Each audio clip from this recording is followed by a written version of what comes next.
Hi everyone, and welcome to Vane Devlog 13. For a lot of you, this will be your first new devlog. We're going to be doing this one in two sections.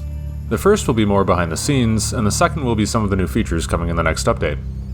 There's no update on Steam with this devlog, but you can always try out the Canary branch on Steam by selecting it in the beta section of the demo properties. Remember to wishlist the game on Steam if you haven't yet. Let's jump right into it. In the last few weeks, Steam graced us with the top demo slot, as well as popping up on some tag pages around Steam, which is where a lot of you found us. For others, some pretty big YouTubers decided to cover us at the same time. Steam gives us numbers behind the scenes to track how many people are playing the game. 3 weeks ago, we had 390 daily active users, that is, the number of people who play the game in any given day. That number is now over 4,100. We went from 85,512 lifetime users, all the way up to 139,207, which means in the last 3 weeks we gained almost as many players as we did in the first 2 years of development. As I'm writing this, we just hit our all-time peak of 727 concurrent players.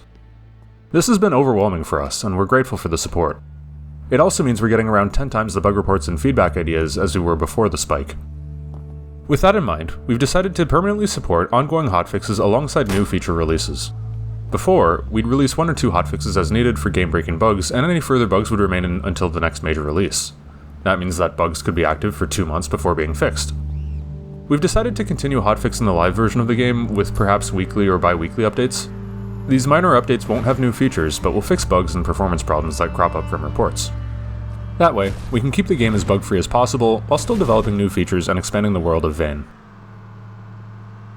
We're also aware of some pretty big issues that will need to be solved as soon as possible. The first is save game file size.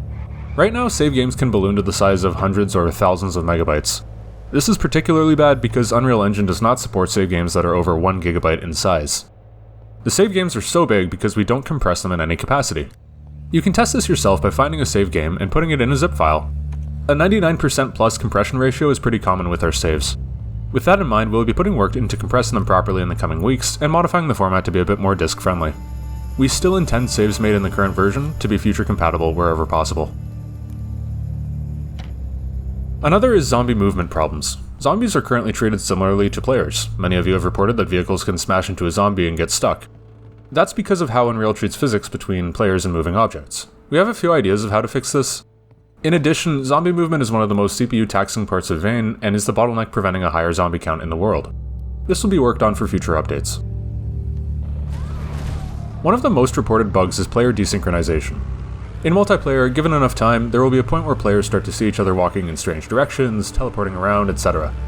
We already know the reason for this. When a player wants to move, they send their desired movement to the server, or the player that started the multiplayer game. The server will then check to see if that movement is out of date. So for example, if the player lagged a bit and there was a big delay between the player's local movement and when the server received it, the server does nothing. What's happening is that the server and the player somehow get different timings. The player's game time is tens of seconds off from the server's game time, so the server rejects all movement. The reason we haven't fixed this yet is because it's very difficult to replicate. The only way we can know if it's fixed is if we can cause it 100% of the time. That way, once we fix it, we can test it and say for sure it's gone. We haven't found a way to reliably produce it 100% of the time, but we're working on it. If you have a method, other than play multiplayer for a long time, that does cause desync in multiplayer 100% of the time, please leave a comment or message us on Discord. We're still working on this though, as it's very important to have good multiplayer performance in a game like this. So apart from bugs, what are we designing right now? One of the most visible is the newest addition to the map, Saranac Elementary School. If you don't know, the town of Saranac has both an elementary and a high school in it. The school will have classrooms, some crafting materials, skill books and magazines, and entertainment consumables to reduce stress, among some other resources. The reason this is an important section to add is it's our first large building. When building bases, a utility cabinet prevents base decay, meaning players in multiplayer have to be active or risk losing their base. However, in a larger building like this, we have to reason with the fact that it would be considerably harder to fortify, especially for a single player. We're working on designing how the utility cabinet will function in larger buildings like this. In Canary, we've done some experimental low-level networking changes for character movement. I don't think movement desync is fixed yet, but at least in our internal testing, it does feel much better. If you want to take the plunge, please let us know how it feels compared to the default main branch. We're doing some rework of character hair. It's probably the worst looking part of the game right now, and that's mostly because it comes from a variety of asset packs, and it shows. the hair and vein doesn't entirely look right. We're going to be remaking a lot of it, and if we're successful, you might not have the same hair options for character creation in the next update. We're doing some design work on firearm weapon sway and aiming. We frequently receive reports that bullets don't hit the crosshair, and we're completely aware of this. It's actually a feature, not a bug, but one we think is poorly communicated. The reason bullets don't travel directly to the crosshair is because of the stat system. If you have a poor weapon handling stat, the cone that the bullet can go in is quite wide. Again, this isn't communicated well and it feels kind of cheap. We've decided to scrap it for a much more visible system. Weapon sway will be entirely dynamic and based on a variety of factors, such as the use of ADS, whether you are moving or recently moved, etc. The weapon and crosshair will physically move depending on the current sway amount and affect the direction of the bullet. We're still designing this and I'm not personally sure if it'll be in the next update, but it is on our radar. So that's what we're doing on paper. Now to the exciting part, what's actually done for the next update? One of our most reported frustrations is that hunger, thirst, and dirtiness increase far too fast. We heard this and we agree, so these have been nerfed a bit and will increase slower.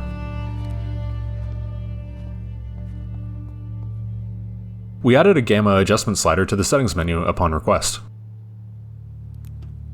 For people having trouble finding things like gas tanks or ignitions on cars, we've added hint icons to some usable objects that are less clear.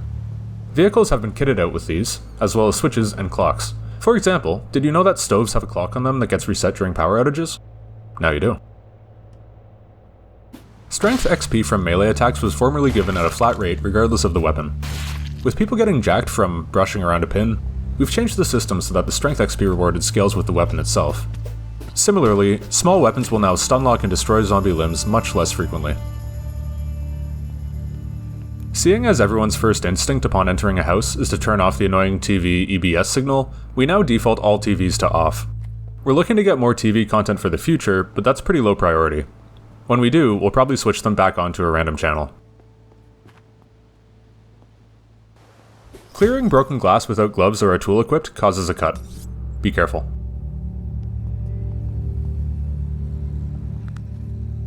Behind the scenes, we're doing a lot of performance fixes. In Vane, there's a lot of stuff that changes dynamically.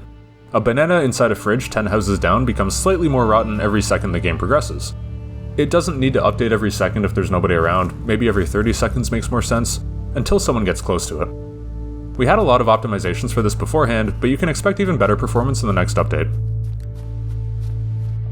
We've split the tired condition. Tired as it is right now has been renamed to exerted, and reflects being out of breath. We added a new condition, tired, which is actually sleepiness. This is reduced by, naturally, sleeping.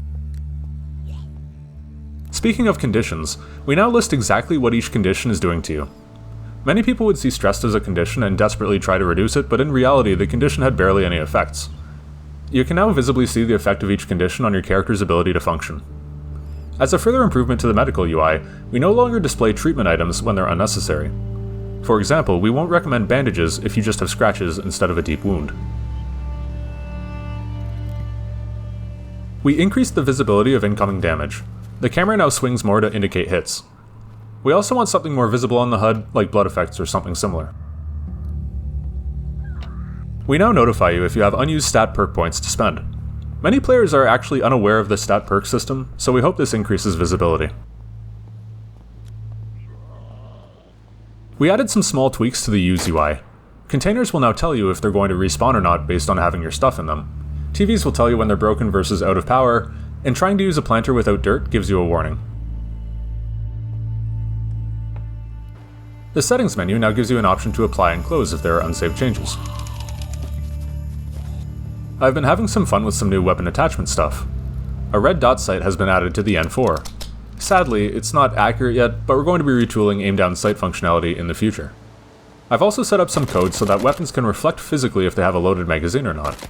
That means different magazine types, like an extended magazine for example, are now possible without placeholders. The majority of weapons aren't set up for this yet though, it's work in progress. One of the bigger features in the next update is that we've implemented the loot scarcity system. Over time, useful items will spawn less and less, having been looted by other survivors and NPCs. Perishable food will become moldy and rotten. Weapons will spawn with worse condition and will need to be repaired for use. The loot scarcity system has yet to be balanced, but right now it takes about 1 year in-game to become fully apocalyptic. The system is also customizable with the difficulty level, so if you don't want any loot scarcity at all, you can just turn it off.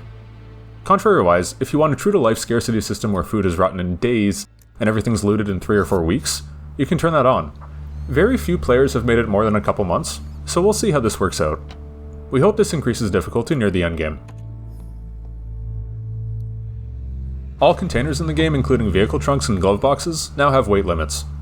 This feature has been in-game for quite a while now, but we just hadn't gotten around to adding them. Many people have reported that antibiotics don't cure being sick. I was sort of confused as to why this was an issue because antibiotics don't cure cold viruses, and the sick condition in-game does go away quite fast as players' immune systems gain immunity to the cold they have. Then I got reports of people dying from it, which confused me a lot because illness in vain doesn't cause actual health damage. I realized that these players were getting the zombie virus and not knowing it because the zombie virus condition looks pretty similar to the common cold or stomach flu condition. As such, I've significantly changed the wording to the sick and zombie infected conditions to make it clear that your time is limited. Speaking of zombies, their footsteps are now a lot louder and can be heard from further away. We added filters to the server browser.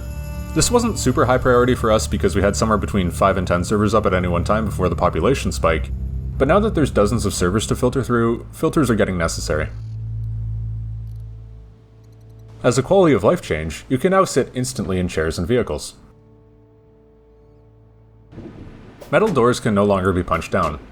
We get a lot of reports of people spawning in locked rooms and being stuck, but it seems not many people are realizing that you can just smash basic doors down with a weapon or your bare hands. If you have any ideas as to how we can communicate this better, please leave a comment. Item selection windows now have an indicator if you have nothing that fits the selection criteria. It was kind of confusing before, where it was just a blank inventory screen. There's now a notification when someone joins your game in multiplayer. The admin menu has received some improvements. There are now time controls in the world settings menu, and giving yourself items now has a quantity slider. We intend to move all of the cheat console commands to this menu over time. Switches can now reflect their on and off state. This doesn't apply to all the switches in game, but we figured it was a nice quality of life change. We've renamed skill magazines to skill books, and added skill magazines. If you've ever played Fallout New Vegas, the system is similar to that. Skill magazines grant a temporary 30-minute XP gain boost, whereas skill books grant a permanent stat boost. The reason behind this is because we want to add a variety of stat rewards to the game, but if we have skill books regularly spawning, players can easily read their way to 100 in every stat just by looting enough. By making stat books far rarer, we can control the stat economy in that way. Vehicles now have heaters that can cool or heat the interior of the vehicle, which will help in the freezing winters. We've added some instructions to cooking and crafting menus, as a lot of people were confused by them. Finally, we've added cocaine to Vane. So that about wraps it up for this devlog. It's been a long one, and we have a lot to do yet. As you hopefully can tell, we've been working like crazy. We do want to thank you for your patience regarding bugs. We are 2 people, and I'm the sole programmer on the project, so it's an imperfect science. Anyways, please do wishlist the game if you haven't, and consider donating to help with server costs if you can. Links for both are in the description. As always, thanks for watching, and we'll see you on the next one.